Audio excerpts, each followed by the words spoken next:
If any Lovecraft text has been adapted well and faithfully, and with a and with some variety over the decades, it's The Shadow over Innsmouth. From Sergio Martino's Screamers to Stuart Gordon's masterful Dagon to the Dan Gildark's Cthulhu from 2007, it's a narrative which uniquely lends itself to a filmic take, as those I think those three films have demonstrated quite well. In 2020, another adaptation appears, The Deep Ones. Written and directed by one Chad Ferrin, The Deep Ones didn't appear to have an extraordinarily positive reception online, and so I went into it with some trepidation. I wanted to see if this was worthwhile and worth discussing. I decided to, start viewing it. I finished viewing it, and I was very glad I viewed this film. The previous picture we discussed on a very H.P. Lovecraft Christmas, although it's the 3rd of January now, and this will be one of the very last ones we discuss. The Colour Out of Space by Richard Stanley, it really has us floored at what a modern, substantial budget, what those resources, how you can use these to execute a great Lovecraft adaptation, not one that merely uses the imagination of Lovecraft as art design to do something completely different, but one that actually appears to capture the tone of his literature.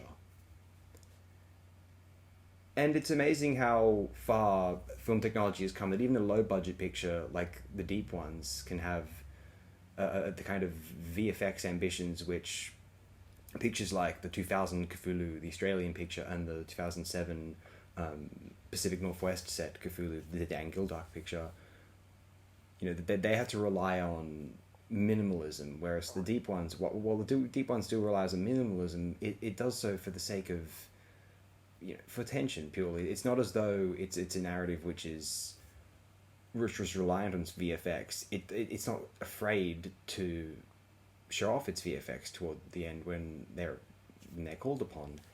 And here's the thing: the two reasons why the Deep Ones has received less than positive reviews, perhaps, are: one, people don't find the performances convincing.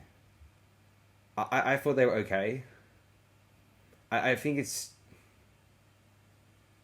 possible. I don't know. I didn't feel like it was distractingly plot. And the other thing about the Deep Ones is VFX and CGI utilized toward the end, which is pretty good. And here's the thing: I don't need. Sometimes we just need to accept CGI not looking quite up to scratch, but they kind of know it. It just needs to represent something there.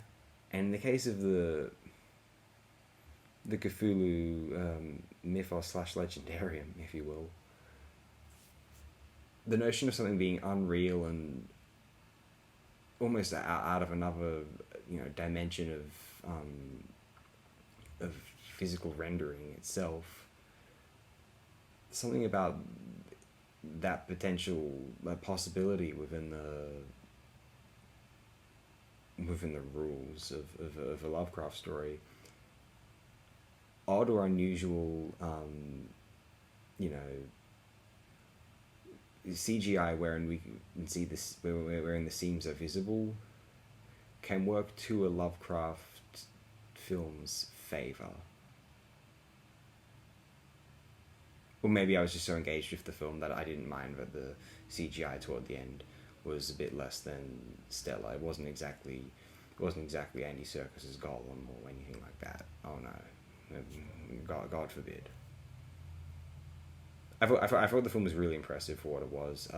Satisfying horror bash, not top shelf Lovecraft adaptation, but in my opinion, a hell of a lot better than it had possibly any right to be. I don't know, but the filmmaker was passionate. Clearly, the production is very able, and I think it's a very fine horror composition.